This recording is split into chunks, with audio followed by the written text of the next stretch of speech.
Good evening.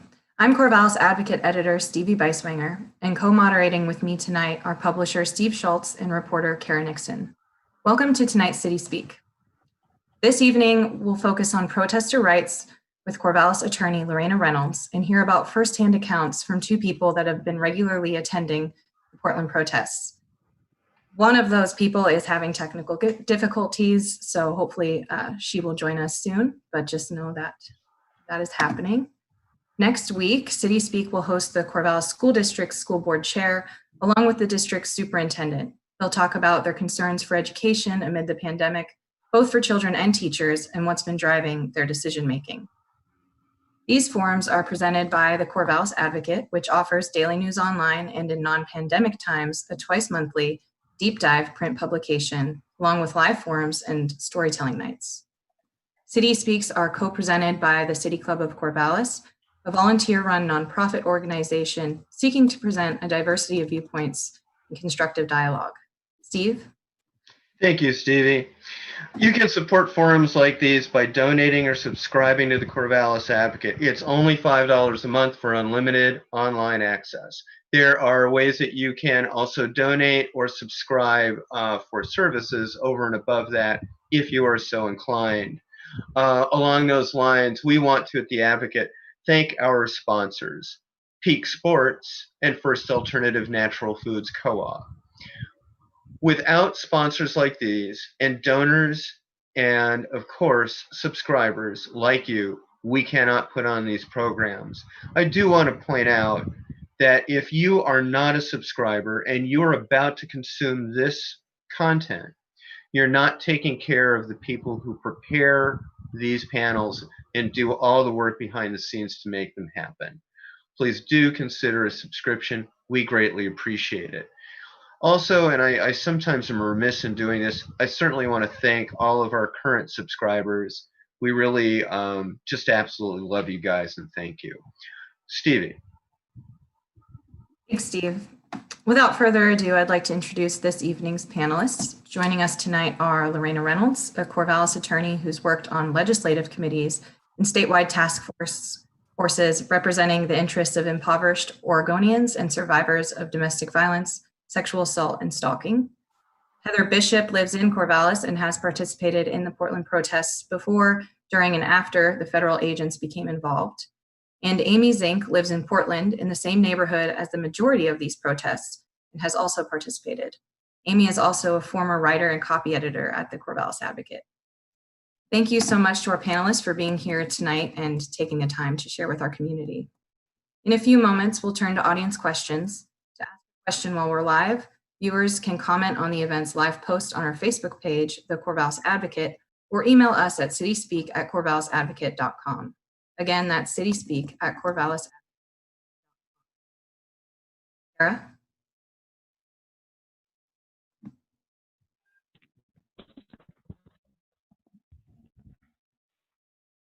Sorry. First off, we'll start with introductory questions from our editorial board, and we'll start out with Heather. Heather, can you please introduce yourself and share a bit of your background for our viewers? Sure. My name is Heather Bishop, and I am born and raised in Corvallis, Oregon, and I still live here, so I love this community. I am involved in the Democratic Party at the county, the state, and the national level. I think I've been involved in activism since about 2006 or 7, with a big resurgence in 2016 with the presidency, and also fighting for environmental justice and social and economic justice when I went to Standing Rock. The last 4 years, I've been heavily involved in both the Democratic Party and outside of the party with activism. And I'm working on becoming an ACLU observer. And that's a little bit about me. Great, thank you. And you've participated in a number of Black Lives Matter protests. Can you share what your experience has been like before, during, and after the federal agents showed up in Portland? In Portland, I would say that before the protests were more focused on the Black Lives Matter movement. I would say the general feeling of the protests was more organized, and we were demanding justice. There was more art and music and speakers involved, though there was still police violence at night. It was in a more centralized location. When the feds came, I think that the protest objective sort of changed to violation of our First Amendment rights, which some would say took away from the original intent of the Black Lives Matter movement. But it was also a very justified thing to be upset about.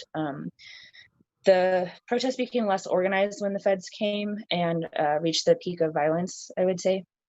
And then also more demographics started getting involved, such as the wall of moms, the wall of dads, and veterans.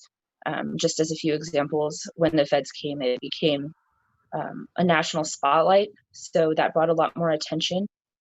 And then after the feds left, it went back to police violence at night. So it didn't subside what was happening. It was just a matter of who it was coming from. And I would say that before the feds came, the protests were starting to get smaller and more peaceful, and there was a resurgence of participation because of their presence. A little bit after, it's still been going on nightly. There's still been police violence, state police and Portland police specifically. The feds haven't completely left either, but the protests have kind of been less centrally located, and there's been a little bit of a disjointed organizational change, I would say. Okay. And you've compared your time protesting at Standing Rock to recent Black Lives Matter protests. Could you unwrap that for our viewers? Yes, well, primarily because of police violence, I found the similarities to be there. But the difference with me is that when I went to North Dakota, it was not somewhere I was familiar with. And the Portland protests, this is your home territory. And also, most of the protesters that are in Portland are from Oregon. And at Standing Rock, people were from all over the world. So it was a very different thing. But at the same time, the police violence is what made it similar. Okay. And how do you suggest people prepare to participate in protests? Well, I could say quite a bit about that. I would say the first thing that I always do is I try to identify an affinity group, which is essentially a group of people that that are going with a common objective, and each other and your roles. This is your friend network, your safety network, if you will. You want to talk about where you're going to be, what you're going to be doing, and when, and you want to have a plan. So that's the first thing I do. I also like to always do a mental health check for myself. Am I prepared emotionally? Is this what I want? What are the emotional repercussions? A lot of people do suffer from PTSD after these types of interactions, and I find that it's very important going in to know your own personal limits. If you are in a good headspace to be there, you want to bring positivity to these things. You don't want to bring negativity. So you also want to do mental health checks with the people that you're attending with. And then the big part about it too is physical preparation. So you want to think about whether it's going to be very cold, very warm, if you're going to be dealing with rain or snow, as in the case in North Dakota, and your personal health needs. I've made a lot of mistakes, which is why I know a lot about this. For example, with COVID times, going to the Portland protest for the first time, I didn't think about if there was going to be a bathroom. And so that was something you want to think about ahead of time. Are you hungry? How hydrated are you? Do you have medication that you might need? Say, an EpiPen or an inhaler. You want to make sure that all of your needs are going to be met as the situation evolves. And you want to be prepared with equipment. So I always think about what I need. As the Portland protests escalated, the first time I went, I was wearing a simple mask, no goggles, nothing. And believe me, tear gas is going to require a little bit more preparation. So going forward, when the feds came, I went with shatterproof goggles, a respirator, helmet, etc. So you want to think about the clothing you're going to wear, the shoes you're going to wear, whether or not you're going to be. You also want to know your limits. Are you willing to be arrested? Is it possible that you will get arrested?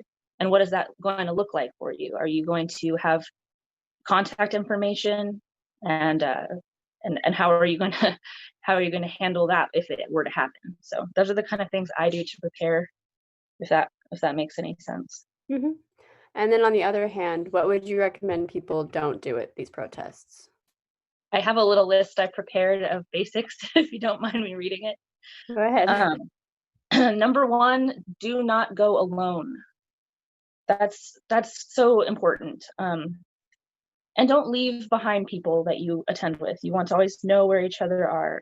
I know it's hard because of COVID, but and it's also hard because everyone generally is covered up.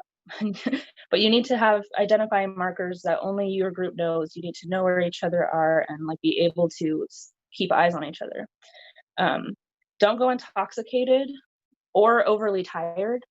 A lot of these people have been protesting for so many nights in a row, and I think that self-care is really important, because you're only as good as your weakest link. And if somebody is delirious and overexhausted, they're not necessarily going to be a help in these situations. So don't go when you aren't able to be at your full capacity. Don't wear lotions, oils, or contacts. If you do come in contact with tear gas, these can be extremely problematic. Don't wear jewelry or baggy clothes or loose hair, because that is a way for you to get caught on something or grabbed by an officer potentially. Don't forget where you are or how to get to safety. And part of the planning I have of going in is knowing the radius of where I'm going to be. Where's my car parked? Where are my friends' cars parked? Where can I go for safety if I get, something happens? So don't forget where you are. And a big one that everybody always says is don't panic and don't run. One of the biggest chants at these protests is stay together, stay tight. And that's extremely important. Don't block traffic. Not only is this a legal issue if you don't have a permit, but it's a safety issue for obvious reasons. Don't break the law or resist arrest. If you do get arrested, do not consent to a search. Another one is don't spread unverified information. This is another one I learned the hard way. We were being chased by the feds up a different street that I was unfamiliar with, and it's foggy. Well, it's filled with tear gas and you can't see much. And somebody was running up the street yelling, "They're in the bushes, they're in the bushes." And that is extremely unhelpful in these situations. Whether it is true or not, it spreads panic. So I really suggest verifying anything that you hear before you start spreading that information. And don't share videos or photos of fellow protesters.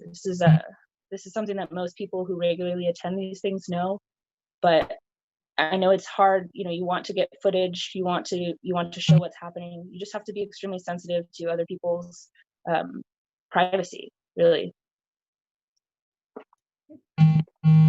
Thank you, Heather. Stevie? Thank you, Kara, and thank you, Heather. I'm going to move over to Amy now. Amy, you live by the Portland protests. What has your neighborhood usually been like, and what has it been like in the last few months comparatively? Sure. So I live very close to the police union building, which is up on North Lombard Street in Portland. So when the protests have been near the police union building, they've been close enough that I can hear the LRAD, which is the very loud speaker that the police use to make announcements and warnings. I've been able to hear it very clearly from my house. I've also had the actual group of protesters, including myself, so close to my house that there were people being surrounded and arrested like about half a block away. I live in an area that has a lot of people of color, particularly Black people and Hispanic people.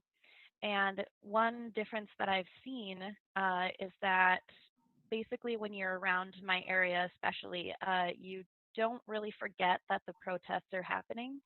simply because there is an outpouring of support from the community for the protesters. Many people have signs that say Black Lives Matter and things like that. There's a nearby park that has a large memorial for George Floyd. Oh, is this a little better? Yeah, okay, sorry about that. So basically, the biggest change that I see, which is not one that the media will probably show you, is that there's lots of art, there's lots of support, and as you're driving around or walking around, you basically cannot forget that this is happening. And of course, I don't forget that this is happening because I'm a part of it, but I think anybody who lives in this community is probably basically constantly aware of it. There isn't any kind of destruction per se that the some forms of media might be leading you to think. The police union building, when we all surround that area, we put up barriers and things like that in the street, which can include anything from dumpsters to fences. Sometimes people set fire to the dumpsters and things like that. A couple times people have broken into the union building and set small fires there. But when the protest is not actively going on, you can't really tell the difference between a regular street and an area where the protest was. People are pretty good at cleaning up after themselves, and the only difference is that the police union building is boarded up.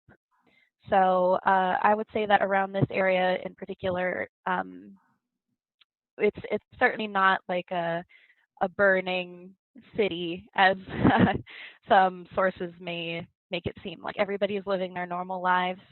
It only really gets very different when the protesters are in a group over there and are actively around the building. Thank you. What's been your general experience at the protests? So I have also been at the protests since before, during, and after the federal occupation.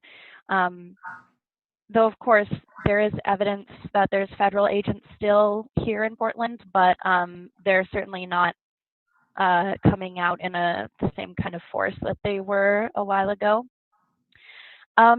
My experience with the protests is that it has been incredibly different almost every single night, which is not super helpful if I were to give advice to somebody who was coming for the first time, because the entire vibe and the idea of what the crowd is trying to do seems to change nightly. Sometimes I'll come to the Justice Center and it will seem as if there's a very large amount of people in the crowd who are really focused on just causing trouble and using the sense of chaos to their advantage to be able to be kind of just like hooligans. Sometimes there's groups of drunk people. That was happening especially before the federal occupation, when the Portland police were putting up a very large fence outside of the Justice Center. There were a lot of people who just really wanted to climb that fence or shake on the fence. And there were a lot of people who are just there to try to antagonize the police as much as possible. But then, the crowd might be totally different another night. So you really have to kind of trust your gut and trust your feeling about the people around you and whether you want to be a part of what's going on there. But yeah, I would say that basically it's been very, very different every night. Sometimes when the feds or the police would come out, they would be very, very brutal. Sometimes they would almost not come out at all. It's really it's just very different. So you may go on a night and almost nothing happens, or you may go on a night where the Portland police are grabbing people and hitting people with their batons and dragging them through the crowd and pulling off their masks and macing them in the face, you know. So it really depends on the night. Thank you. And lastly, along the same lines as with what we discussed with Heather, do you have any tips for preparation for people wanting to join the protests, or ideas for what they shouldn't do? Right. I mean, Heather covered pretty much most of the things. When you go, you really have to think about, what am I willing to do? Am I willing to be there just for a march to, you know, show my solidarity? And then am I going to be uncomfortable if things start getting kind of gnarly? And if that's the case, then absolutely, everybody would welcome you coming, and nobody would ever judge somebody for feeling uncomfortable and wanting to leave if, say, for example, protesters begin throwing fireworks or the police start throwing tear gas. You know, not everybody is equipped or able to stick around when things like that happen. So think about what you're willing to stay for, and then when you feel past your level of comfort, make sure that you have a kind of a plan for how to extract yourself from the situation.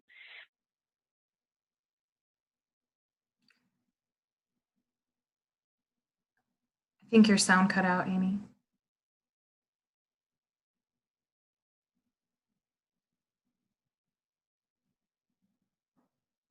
Is anyone else not hearing me? Oh, sorry, your sound cut out, so we might have missed the oh last no, sentence or I'm so two. sorry. Am I back? Yes. Okay. The Portland police always warn you before they start using crowd control munitions, which include tear gas and flashbangs and things like that. So if you hear that announcement, it's completely understandable if you want to remove yourself from the situation at that point. If you do want to stay, make sure that you're prepared not to panic and not to run, just like Heather said. It's very, very dangerous when everybody scatters and runs, especially if we're all kind of crowded into a specific area, because once people start running, we will start tripping over each other, pushing each other down by accident, and that is very, very dangerous.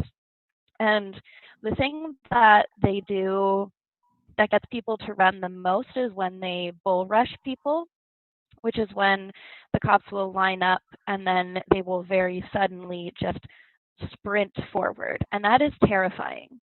It's very terrifying to have, you know, huge men in full riot gear with weapons, including real guns, surging forward at you. But even though it is terrifying, you've got to be really careful not to panic and run people over. And that is really difficult. But you have to just kind of be prepared and be like, this is going to happen. Something really scary is going to come at me. But you need to try to keep a calm head about it. Besides that, just think about your personal intention for being there. If there are people who are doing things that you don't agree with, as long as they are not actively putting other people in danger or doing something really, really destructive, just kind of stay away from people who are doing things that you don't agree with, and think about, what am I here to do? What am I here to say? If it's to hold a sign, then put yourself in a visible area and you hold that sign. Try not to worry too much about what other people are doing, because there is no centralized leader. There is no central, you know, specific goals or agenda. And so there's always going to be people there who are doing things in ways that you don't agree with. And you just have to kind of search inside yourself and decide, what do I want to do right here in this moment? What kind of behavior do I want to exhibit? And just kind of try to stand by that, because it can be very easy to get caught up in like, oh no, those people are over there doing this. Should I be doing that? Should these people doing that? Should I stop them? And there's just too many different people with too many different feelings about the protests to and it's wasting your energy worrying a lot about those people is counterproductive. Yeah, just let them do their thing and you do your thing, and you'll still be an important part of the movement just by being there. Awesome. Thank you so much. I'm going to move to Lorena now. And Lorena, before I get to the editorial questions, is there anything that you'd like to add to the conversation so far? I don't have a lot to add to what they've been saying. I think if you ask me the next question, maybe I'll circle around back to some of the points that they've made, but I think they covered that stuff pretty well. Perfect. Could you give us a glimpse into your background, a brief glimpse, and what drives you to appear at forums like these? Well, I'm an attorney in Corvallis. I've been working on social justice issues since before we called them social justice issues. We've had lots of words for them over time, but just spent a lot of time sort of trying to help change within the system, right? There's lots of different types of activism, lots of roles for different types of folks out in the streets, in courtrooms, at the legislature. There's lots of different places to do that, and there's a role for everybody and where they feel their comfort level is. So I've just tried to make my way in what I feel called to do. Awesome. In your mind, what should protesters prepare for, and how should they prepare? Well, I think the biggest thing is really just sort of following up on echoing what Heather and Amy have talked about, really is, coming into the protest knowing what it is your goal is, what your comfort zone is, what your boundaries are. For me, from a legal perspective, there's a big difference between a peaceful legal protest, a nonviolent civil disobedience protest, and a violent protest, right? So a peaceful legal protest means you are going out of your way to comply with all of the laws, right? You're exercising your free speech, so you have a legal right to do all kinds of things, to sing and to dance and to chant and to yell and to be heard, to march, all those types of things. You have a right to do those things, and you can exercise that in those peaceful protest environment. That's very different than somebody who's going to a protest with the expectation and the plan to engage in nonviolent civil disobedience. So nonviolent civil disobedience is, I'm going to go and do this thing that I know is illegal and that I know I very well may get arrested for. So you may go with the idea that you are going to nonviolently be that front line of protesters that's going to protect the people who are talking, who are speaking, who are doing, who are leading the activist piece. You may be that front line knowing that you are not going to move when law enforcement tells you to move, that you are going to try to breach the barrier, right? So if law enforcement has erected a barrier, your plan is to hold the line or to move the barrier back in order to buffer for the leaders. You may have a sit-in. You may be going to block traffic. You may know you're going to be in the middle of the road, sitting down, blocking traffic in a way that violates laws. If you're going into that, you are definitely going in with the expectation and a plan that you will be arrested. And then, of course, there's people that go to the protests that are engaged. I'm not talking about looters. I'm not talking about people that are there to distract. I'm talking about people that may go in with a plan to engage in what some people would consider violent protests. And we can quibble about the language of violence, like, is throwing water bottles, is that violent or is that non-violent? We can quibble about, well, it depends on who's in the way and how close you are and things like that. But, there's people that are willing to go and that know that they're going to engage in illegal activity that might cross that line into violence. And those folks definitely need to go in with a much more structured plan, because they are almost certainly going to get arrested. So there's sort of this, go in with your plan, know what you think you're capable of doing, and what you're willing to take on. How can protesters prepare for the possibility of arrest? Well, the first thing that you need to do is you need to think about, am I somebody that should be getting arrested in the first place? Right? So if you're getting arrested, remember, you're not going to have access to medical care in the jail until you're fully processed and they've been able to get a doctor on site. So if you have any type of condition that you are dependent on medication, so diabetic is a good example. But even if you have trauma and you're taking medication to manage anxiety or something like that, and if you miss that dose of medication, that's going to have negative impacts for you, you want to make sure to really think through the consequences and what's your plan to make sure that you're not going to end up, in a situation where you're going to have your medication being delayed.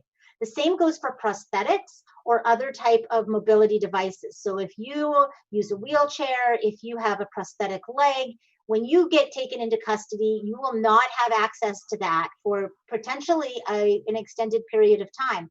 So you're going to want to really think through whether this is going to be a positive experience for you and whether you're willing to engage in the type of activity that's going to make it more likely for you to be arrested. And of course, trans folks and other people from vulnerable populations right now, particularly folks of color, need to be really thoughtful about whether this is an environment in which, if they get taken into custody, what the consequences of that should be. And if you're going to a protest with somebody in your group that falls into one of those categories, you want to really think about, how can you be part of that front line? How can you use your privilege in order to shield the people from being arrested that are going to have a much more difficult time while they're being processed and held than you will? Thank you. A question from me. I've known people who've been arrested. Is it useful to take video footage if you're being approached by an officer and there's a possibility of arrest? Yeah, this is really controversial. And the thing about these situations is that you're in a situation and your adrenaline is running, right? Like it's running high. So you get really, you can get really pumped up, and sometimes you don't make the best decisions. So again, it's something you really want to talk about ahead of time with the people you're going with and really think through, because I think we have all seen the power of video, right? The idea that we can all take out our phones now, like we would not be in a situation where we're really addressing police brutality if we did not have video footage like we have. So there is a lot of power behind being able to take video footage of police brutality and make that public. And at the same time, if you are at a protest with people that have chosen to engage in nonviolent civil disobedience or violent protest, any video footage that you take could get used against them in proceedings. And a lot of times they get taken out of context, so only a small snippet of it gets videoed, right? We all have had the experience of turning on your video too late. You missed the really fun part of what you were trying to get. You missed the part of the birthday party where there's actually the surprise. All you get is the part afterwards. That's my, big footage problem with taking home video. So it's the same thing, like, what are you recording and why? So every time that you hit that record button, you want to be thinking, what is my purpose here for doing this? Thank you. Last question. Do you have any other best practices for protesters in general? Well, there's a couple of things that I wanted to talk about. One is you need to remember that you're probably going to lose your cell phone. And if your cell phone has no password on it, or your cell phone has just facial recognition software, that law enforcement can take possession of your phone and can hold it up to your face and have access to your phone. And they don't need a warrant for that if it's not password protected. And you may very well lose possession of your phone for a very long time, especially right now while the whole process is delayed. It's delayed because we're processing a lot of people that are being arrested, more than usual, and also because of COVID. So the courts are behind, all of that sort of bureaucratic process is behind. So you want to go in with the expectation that everything you bring with you, you may very well lose, including that phone. You also want to think about, we didn't talk a lot about COVID practice here, but you do want to think about making sure that you're bringing enough masks. At the Portland protest, I know that there are a lot of extras available, but if you're trying to watch your environmental footprint and not use the disposable ones, you might think about bringing extra cloth ones, because once they're damp from yelling in particular, or just from wearing them a long time while you're sweating, they're not useful anymore. So you want to have enough with you in your pocket that you can switch those out.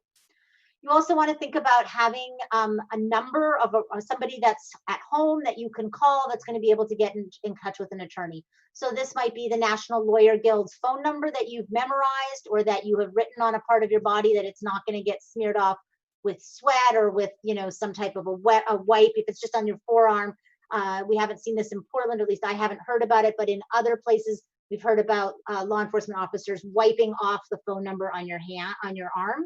So you might just put it in a location that it's less likely that that's going to happen. And that can be the National Lawyer Guild's number. I think ACLU has one out right now, but it can also be the phone number of a family or friend that can then get a hold of an attorney for you. Thank you, Lorena. I'm going to move to audience questions now and have Steve take over. Thank you, Stevie. So, Lorena, the first question is going to be directed to you. It seems fairly straightforward, but maybe it isn't. I'm not sure.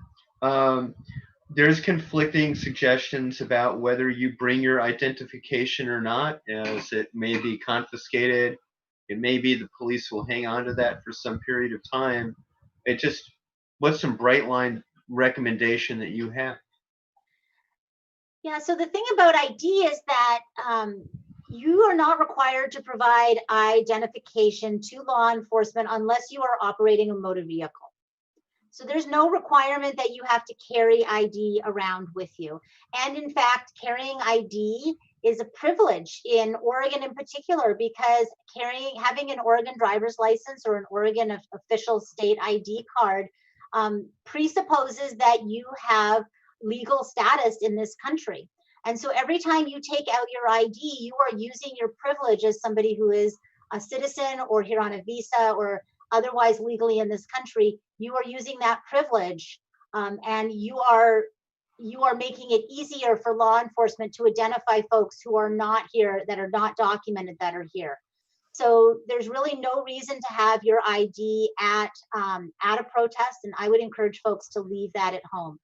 If you are being arrested, you do need to identify yourself to law enforcement, so name and birth date, but you don't have a requirement to do anything beyond that, and really you should be exercising your right to remain silent beyond that.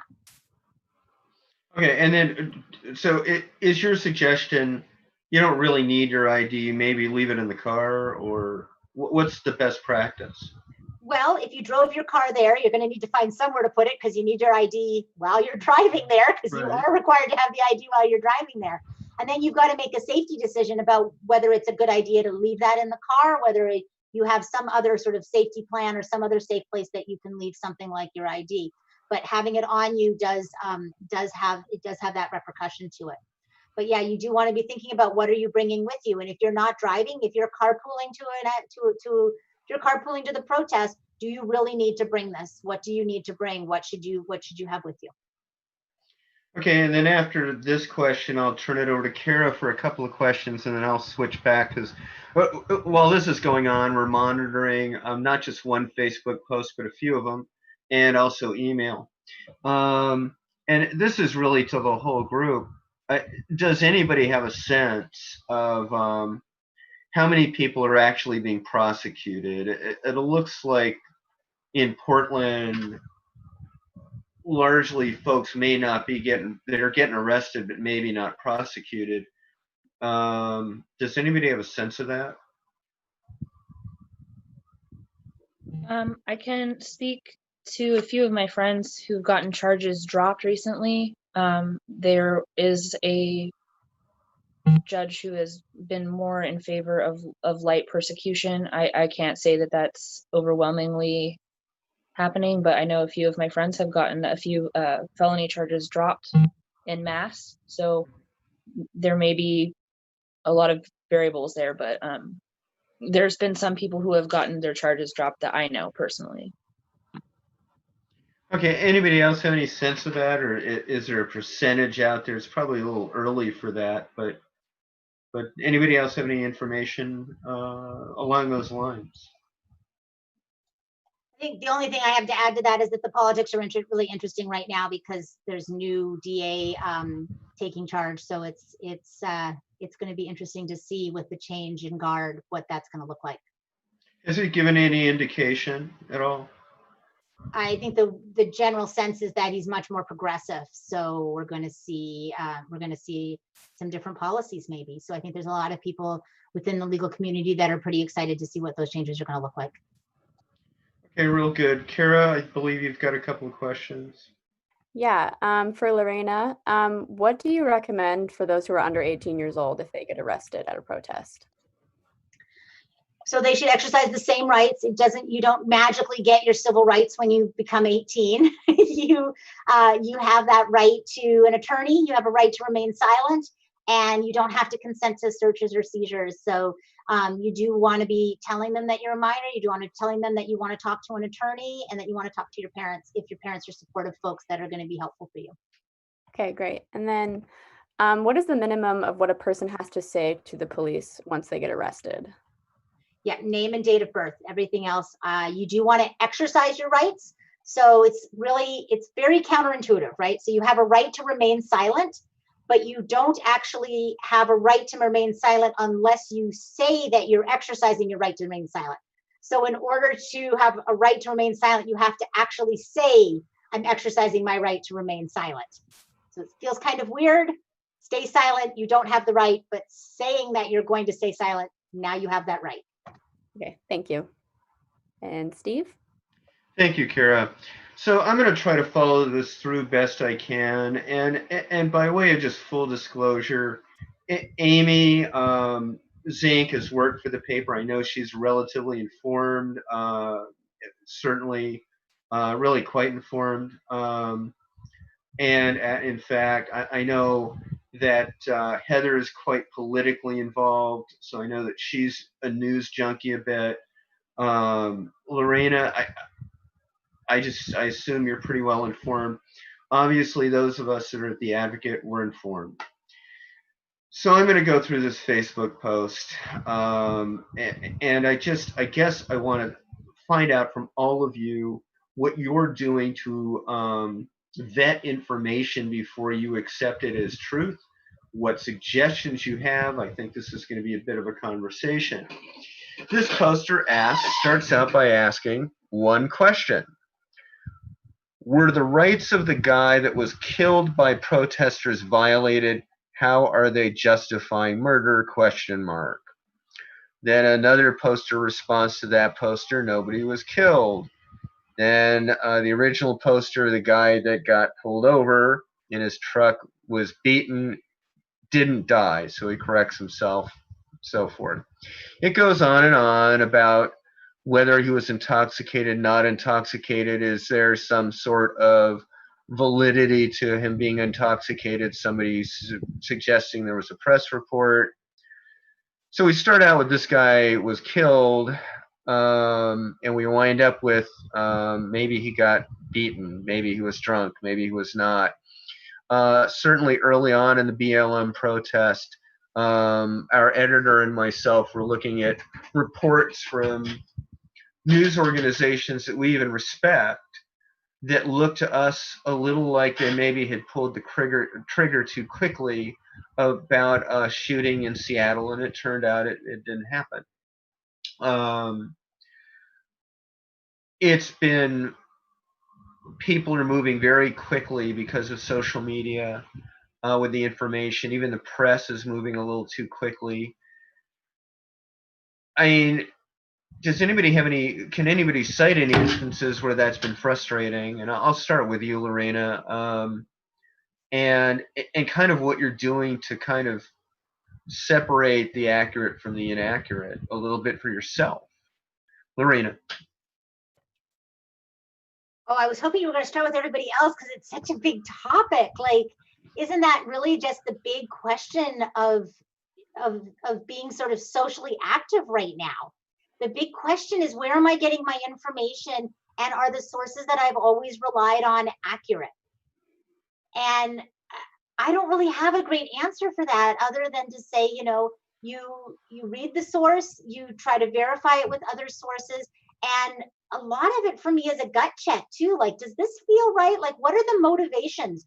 Who's writing this article? Where did it come from? Is it a meme or is it an article? Is there a byline? Where is it coming from? Has AP picked it up? Do I know anybody that lives in that area or that's involved with that activity? So for example, when things started happening in Minnesota, I have a really good friend from Corvallis that lives in Minnesota. And so one of the first things I did was arrange for her to do a talk with CORE, which is the Corvallis Organization for Real Empowerment.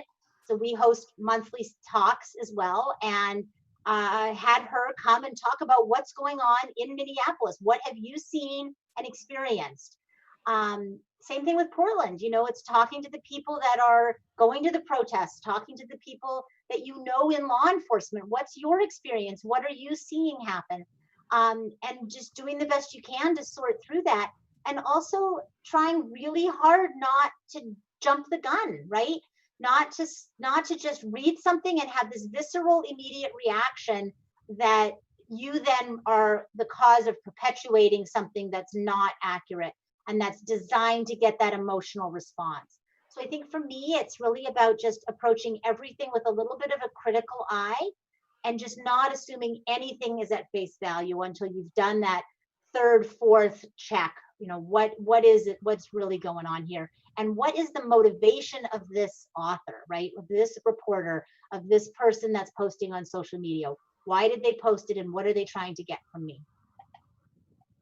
I think those are really good observations, and I quite appreciate them. And in a minute, I'm going to move to Amy. I'll take a little bit of moderator liberty and point out that just because a news story conflates with your viewpoint does not make it any more or less true. I've started to myself start to correct folks that may see things similarly to myself, so that we at least are not posting these kinds of things in social media, perpetuating them. Amy, do you have any sense of any of this? I mean, how are you spending time with reporting at this point? Or are you so involved that right now you don't have time for that? I'm not doing any reporting myself, but I've just been taking my own videos and making my own Facebook posts about what I experience. I guess I'm wondering what are you reading or reviewing? I mean, yourself, what are you doing in terms of news consumption? The thing is, this is probably not helpful, but I basically don't really believe anything unless I've seen it with my own eyes. It's not helpful for the people who are not at the protests, but unless I or someone who I trust very much has told me a piece of information that they've seen with their own eyes, I don't necessarily believe it. I kind of try to think to myself,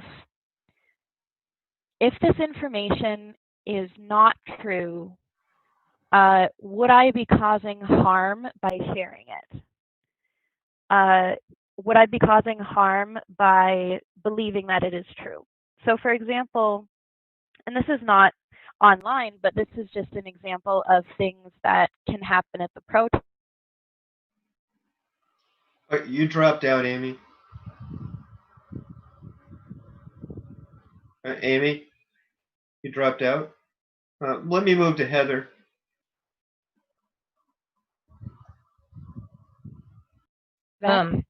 Well, I'm so sorry about that. She's back. I'm so sorry about that.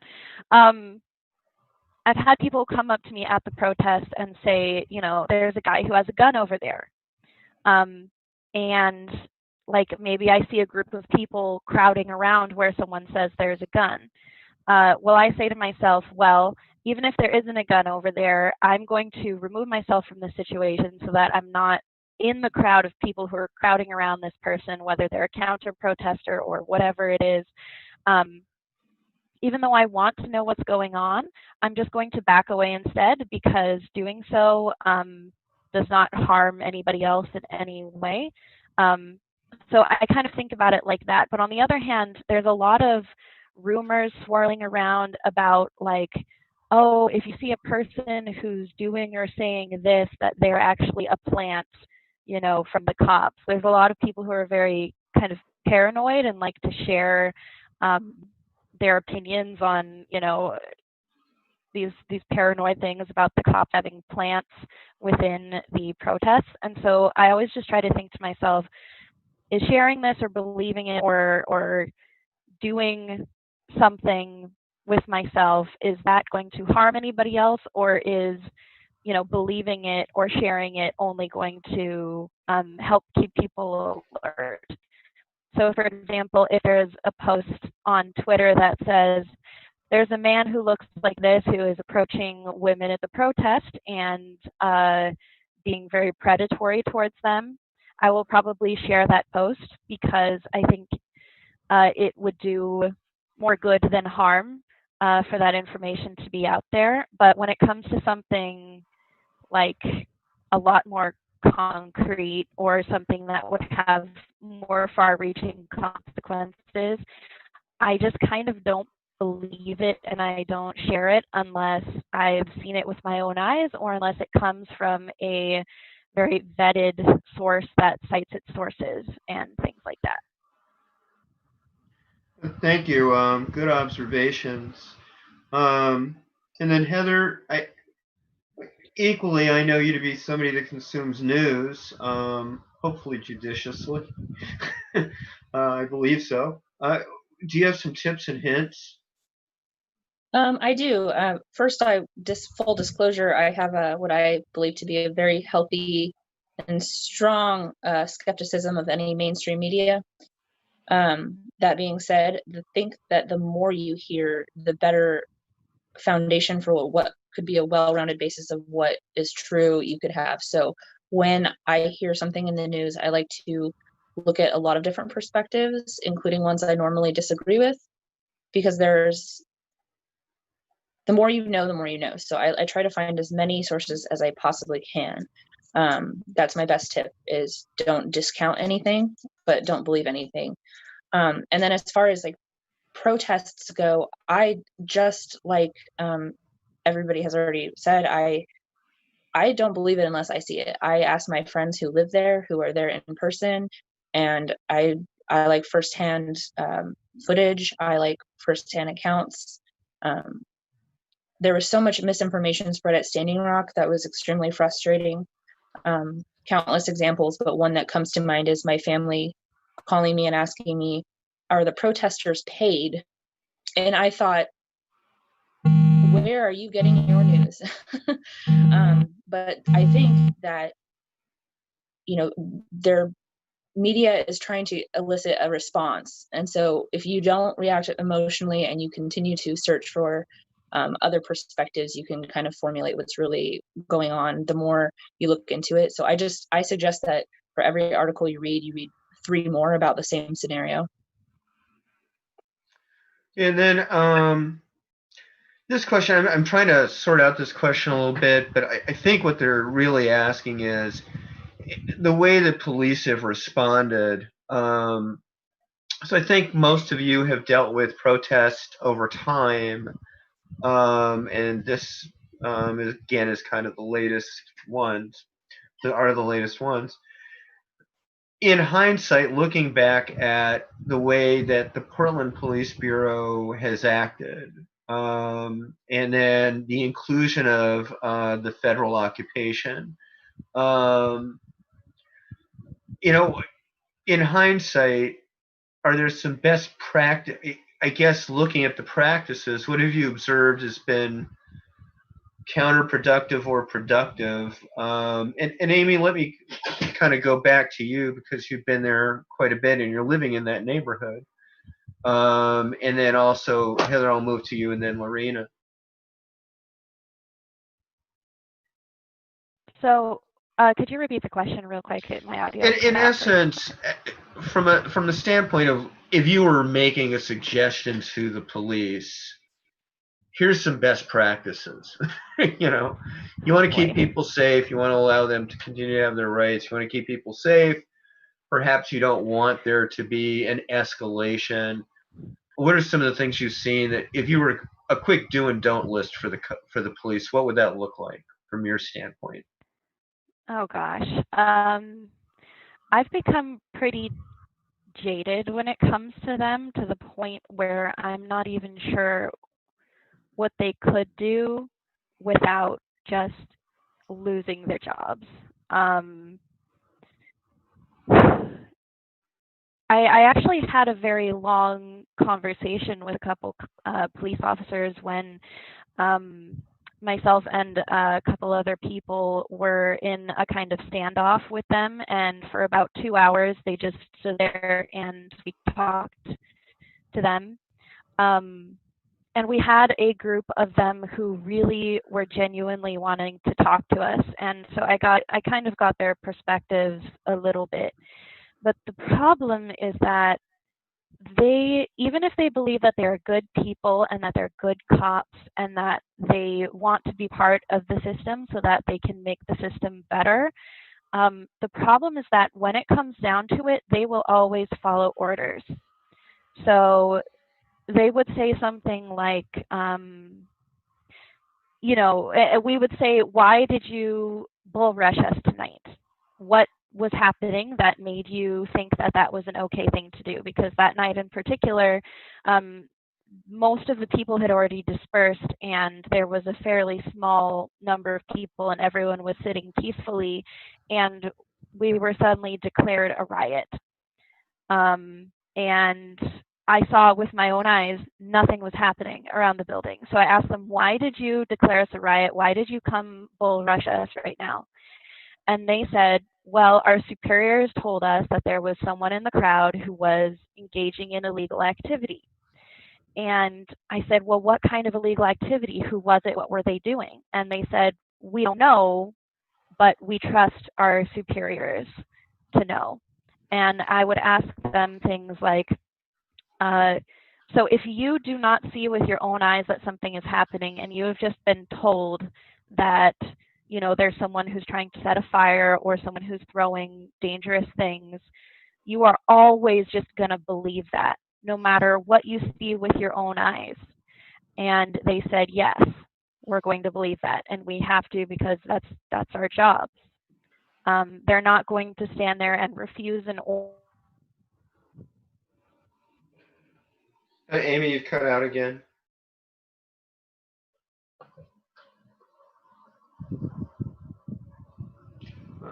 Let me move over to Heather. I think I kind of got the idea.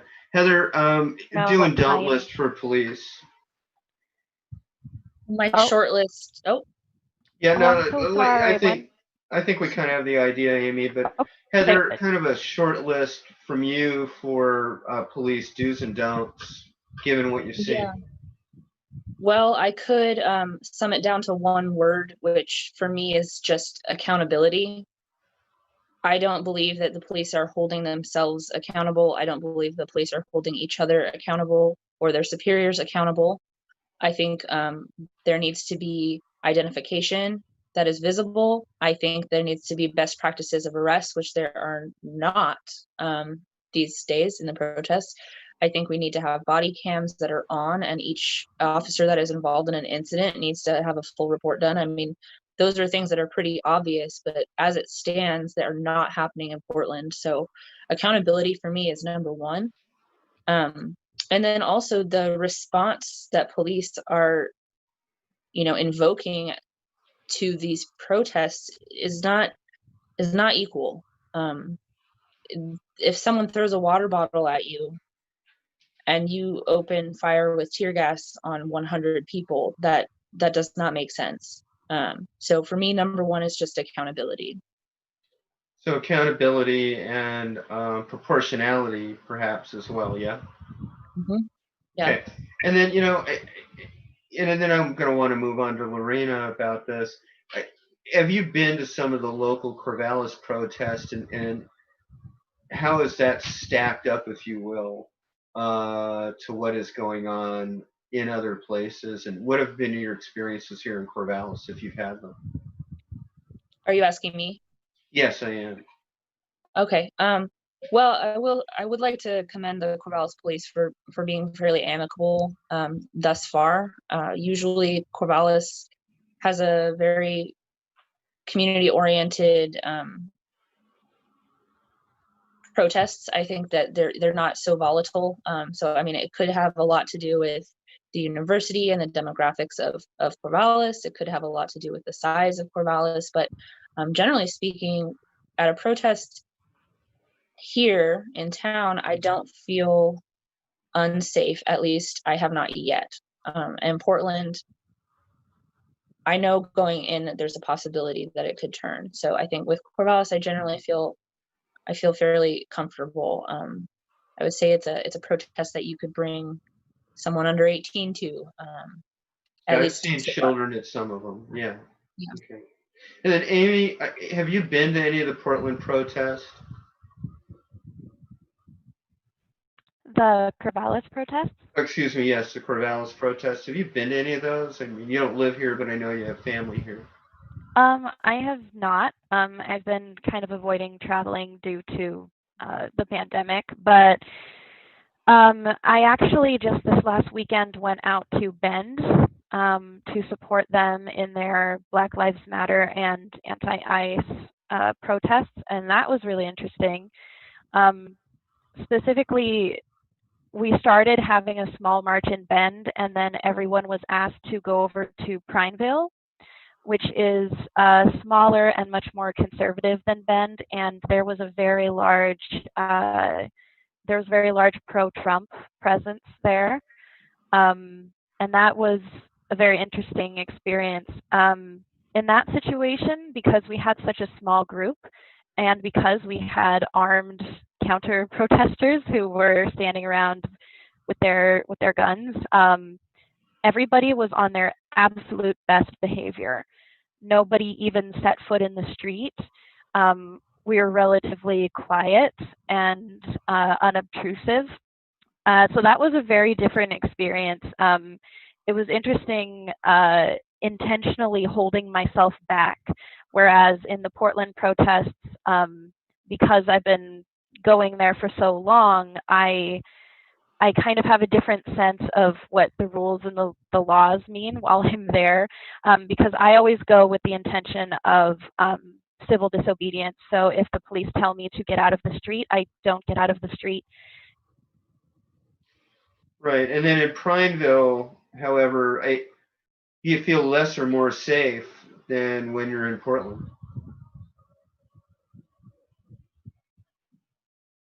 Amy, did I lose you? I might have lost Amy. Dang it. I'm so sorry. The people who were there were very young, lots of teenagers, and very vulnerable to the police presence there and also to the counter-protest presence. So I kind of had to shift my mindset completely to just standing next to them and supporting them and letting them set the rules because they understood the environment better than I did. And then Lorena, I know that you have clients. You're a local Corvallis attorney. And let's first address if there was a list of do's and don'ts for police that you could give them. What would that look like, first of all? I'm not sure I have a lot of direct thoughts about that, but I heard District Attorney John Haraldson, who's our local elected DA, speak a few weeks ago. Really, he's really, the leader of our local law enforcement, for lack of a better way of doing that, right? His leadership really drives who's going to be prosecuted and what kind of cases are going to move their way through the system. And I have to say that I was just really moved by the way that he talked about the importance of law enforcement stepping back and letting people with what he would consider to be legitimate, but even those that don't have legitimate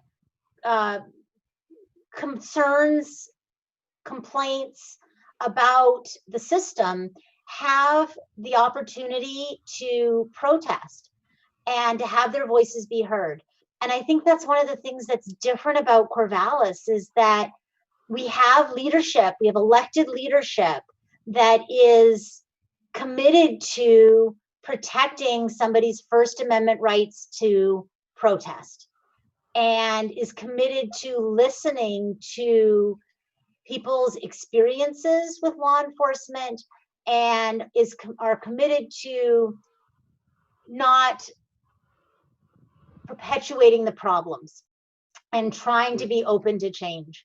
And when you elect leadership like that, when you live in a community that is willing to elect leadership like that, willing to support leadership like that, I think it's a lot easier to then foster a situation in which they can step up and let the community police itself at protest. And I think that's what we're seeing. So, there are some questions about, this is of course in reference to BLM protests, but also protesting in general. This kind of brings to mind right now the current protests are in terms of BLM. I know that Amy and Heather, you're showing up for these. We're at a unique moment, perhaps a point of inflection where change could happen. I know that having interviewed John Haraldson a couple months back when all of this started, he is wondering if we are at that moment. Amy, and then I'll move to Heather after that. Is there something that, if there was a couple of takeaways, things that you hope will come out of the current moment? What are you hoping comes out of the current moment for our society? Well, besides the more specific goals that the movement has when it comes to defunding the Portland police by at least 50% is what a lot of people say, and things like that, is I hope in a general sense that people take from this movement that the police are not the institution that a lot of us grow up thinking that they are. I know that when pretty much up until now, I was of the impression that, the police are overall good, that they're good people, that we have some bad people, but, not in my city, that they do some horrible things and they should be held accountable, but the majority of cops who I come into contact with, I'm sure are good people, is kind of the attitude that I had. I also had the attitude that if a police officer tells you to do something, that you do that thing without argument, without question. And ever since starting to go to these protests, my mindset has completely changed. After seeing them as a group, even the ones who believe that they are good cops, do horrible things before my eyes that are just unjustifiable. I have a much different opinion about the police as a system. And I would hope that people who either are at the protests or know people who are, or who are at least keeping track of what's going on and watching the videos, will take that same message from that, which is that they're not infallible, they're not necessarily all good, the system is not designed to allow them to be all good, and that something needs to change, and that it's okay for us to demand that it changes. Now, and that goes for everywhere. Is defunding necessarily the answer, or is maybe funding a different kind of policing the answer? Or do you have some sense of what the answers might be? Or there's always discussion? qualified immunity or the way that they are trained, Right. or what are some suggestions that, or some hopes you have for the future for policing? There are so many potential answers to that question.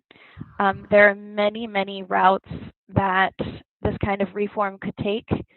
It could be defunding. It could be setting up alternate kinds of, community-led groups that can deal with problems nonviolently. Um, there are many, many ideas floating around. And one thing that I fully understand about myself is that I don't understand the intricacies of how the police work. All I know is that it can't be nothing anymore. For too long, we've seen, peaceful protests, and people uploading videos of horrible things that they've seen, and we've seen no accountability, we've seen no change. And then, what are your And hopes yeah, for because this starts with George Floyd and Black Lives Matter, and do you have hopes along those lines beyond policing as well? you mean in kind of a general sense for how the culture will change, or do you mean in a specific sense? Either. Well, I hope that people will examine their own racial biases, and talk to the people who they're close to about their racial biases. I would really like for the majority of people in the United States to understand that we have all grown up with racism. Okay. And then, Amy, you kind of dropped out again. Um, Heather, I'll move over to you briefly, and then Amy, when we'll circle back. So, I'm so sorry. Heather, oh, are you back, Amy? Yes, I'm so sorry. Yeah, I'll just finish up. I hope that everyone will understand that we're all racist. We grow up in a racist society, and that we all need to examine it within ourselves, and that it literally can cost people their lives. So we all need to be really, really introspective about that. Okay, and then Heather, let me move over to you as well. Given the inflection point we are at, assuming we are at an inflection point, what are you hoping society gains from the current moment? Well, I think the most detrimental thing that could happen from this time in history is that we regress. So moving forward is extremely important with the lessons that we're learning from this. But we also need to remember that this has been going on for 400 plus years. And she is right when she says that we are all racist. We need to learn to be anti-racist. And as far as the changes that need to happen, I think we need systemic changes. I mean, it's not just the police system. We've got a broken healthcare system. We've got a broken education system. We've got a broken economic system, a prison system that doesn't work. And these are all very indicative of life these days, especially. And I want justice for the victims and their families. I don't think we can stop until that happens. So those are the things that I keep in mind when I go to these protests and when I think about why it's happening. And then with that too, I think it doesn't just end with a protest. People need to live these values in their daily lives. We need to get involved in government. We need to start being the change. We need to read these books. We need to listen to these seminars. We need to talk to our Black friends and families and our neighbors. We need to listen. And until that happens, I don't think it's going to be over. And I don't think we can change the system that we need changed. Thank you, Heather. And then, Lorena, we're at this very unique moment. I've heard you mention John Haraldson. I know he's talked about this as well. Yeah, what are you hoping for out of this? I mean, it's a hard time, but it is also maybe a point of change. I think that what I would really like to see happen out of this is that we get to a point where Black leadership is listened to and Black voices are centered.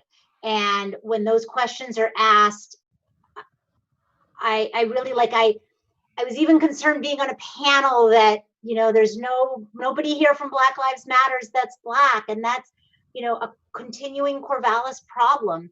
And, I'm hoping for a world where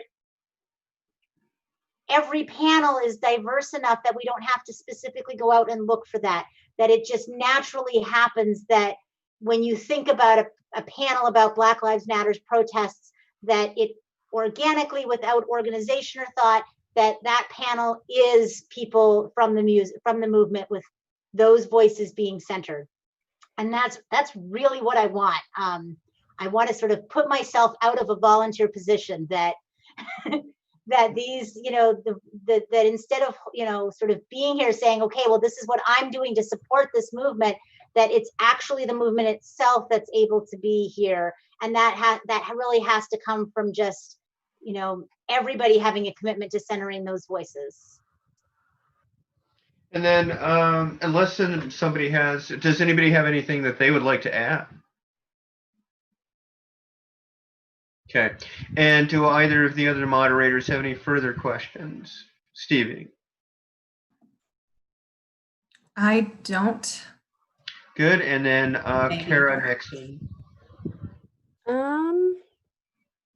I think one question actually would be, can you guys speak a little bit about how there's been a lot of debate about in the media and within communities about the difference between a protester and a rioter, and how the difference and how maybe some of the time rioters can undermine what the movement is trying to accomplish. Can one of you or all of you speak on that a little bit?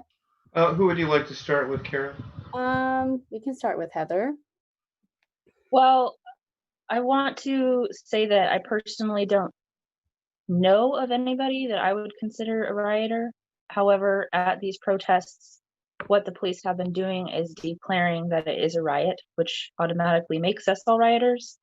But in actuality, somebody who goes with violent intent, that is not helpful for anybody. I haven't honestly seen that, so I can't speak to what that looks like. Thank you. And then Lorena, did you want to talk about that? Well, I think a lot of it really just comes down to that issue of intent. Are you there with the intent, to raise awareness about a particular issue, or are you there to cause trouble? Right. And I think we are seeing people that are at some of the protests that are there in order to distract from the movement, that are there to make things, to destabilize the situation. And those are rioters. Those are a distraction from what's important and from protesters' voices. And I think it's important that no matter where you are on the political spectrum, we're recognizing that we don't really know who those rioters are. We don't know who the people that are being violent are. We don't know if those are folks from the left or from the right, or folks that just are showing up with no political agenda.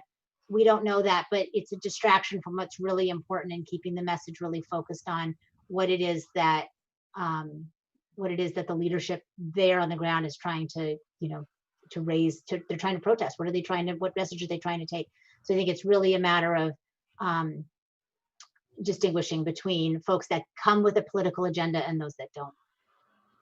Thank you. And then Amy, did you have anything to add to that? Yeah, I would actually like to challenge the term rioter and riot, because I haven't experienced this myself, but I have a very close friend who has been in an actual riot in London, and this is nothing at all like a riot. It never has been. I don't believe it ever will be. A riot is madness. It is people who are out of control.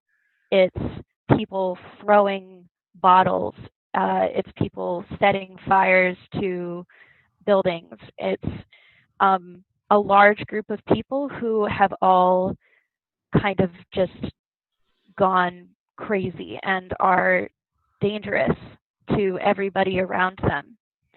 That is not what's ever happened here at the Portland protests. It has been an unruly gathering at worst. Every now and then there will be someone who throws something dangerous like a firework towards oh.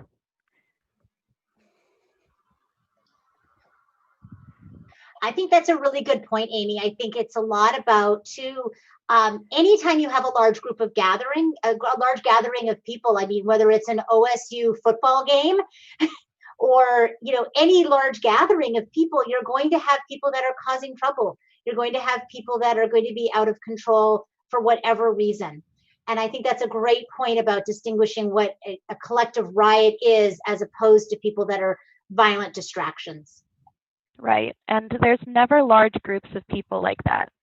There's maybe a small handful. Maybe one person throws a firework towards the cops. But that is not a riot. Maybe one or two people will break into the police union building and start a small fire. That is not a riot.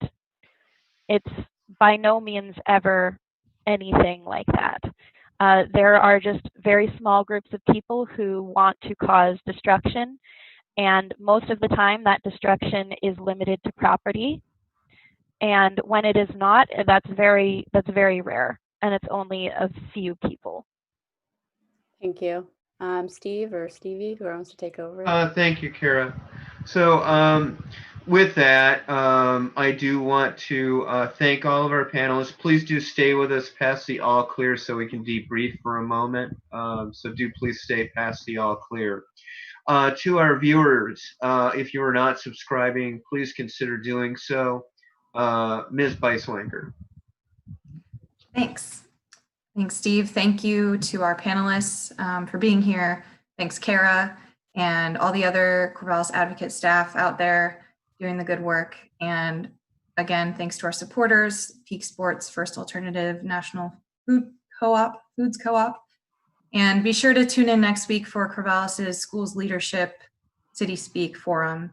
And the week after, we are going to interview Corvallis' new police chief. And with that all said, the CitySpeak is adjourned, and good night, everyone.